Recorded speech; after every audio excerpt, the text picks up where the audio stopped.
হাসি, তুমি? কি ব্যাপার? তুমি কাউকে না বলে এখানে চলে এসেছো? চলো বাড়ি চলো।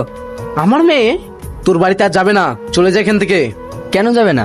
ওকে যেতেই হবে। ছাড়ো, আমি আর ওই বাড়িতে ফিরে যাব না। আমার অপরাধ? তুই গরিব, চলে যা এখান থেকে।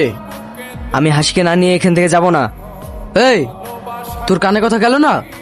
যা এখান থেকে, না হলে মেরে এখানে পুঁতে দেবো। হাসি, আমি গরিব জেনেও তুমি আমার হাত ধরে এই বাড়ি থেকে বেরিয়ে গেছিলে, আর আজ আমাদের ভালোবাসার এই প্রতিদান দিলে তুমি জীবনে সুখী হবে না। হ্যালো আমি হাসি, ডিভোর্স পেপার পাঠিয়ে দিয়েছি, সইটা করে দিও। হাসি, তুমি আমার সাথে এমন কেন করছো? এখনো সময় আছে, তুমি ফিরে এসো। আমি ওসব কথা শুনতে চাই না, সইটা করে দিও।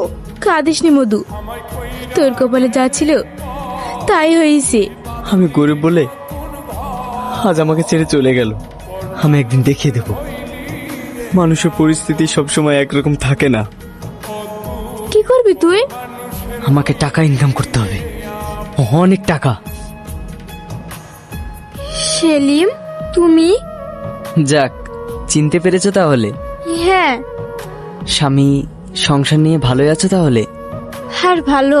কেন, তুমি তো সুখের আশায় আমাকে ছেড়ে দিয়ে চলে এসেছো। তোমার স্বামী কোথায়? ওর তো বিয়ে হয়নি, স্বামী কোথায় পাবে? হাসি, এসব কি বলছে? আমি বলছি এটা সত্যি। ওর বিয়ে হওয়ার কথা ছিল, কিন্তু বিয়ের আগের দিন রাতের বেলা হবু স্বামী বিয়ের বাজার করে বাড়ি ফিরছিল, তখন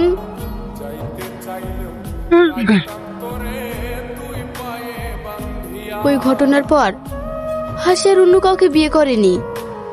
ও, যেমন কর্ম তেমন ফল। আসলে কি জানো, কারো বিচার হয় উপরে গিয়ে, আবার কারো কারো দুনিয়ায় বেঁচে থাকতে বিচার হয়ে যায়। যাই হোক, সবার সব সময় তো আর একরকম যায় না। আমি এখন ভালোই আছি।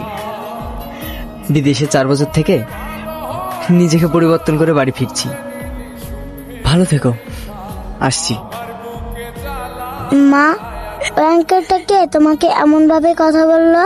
মধু, ওটা তোমার আব্বু। ওটা আমার আব্বু? হ্যাঁ, ওটা তোমার আব্বু হয়। আব্বু?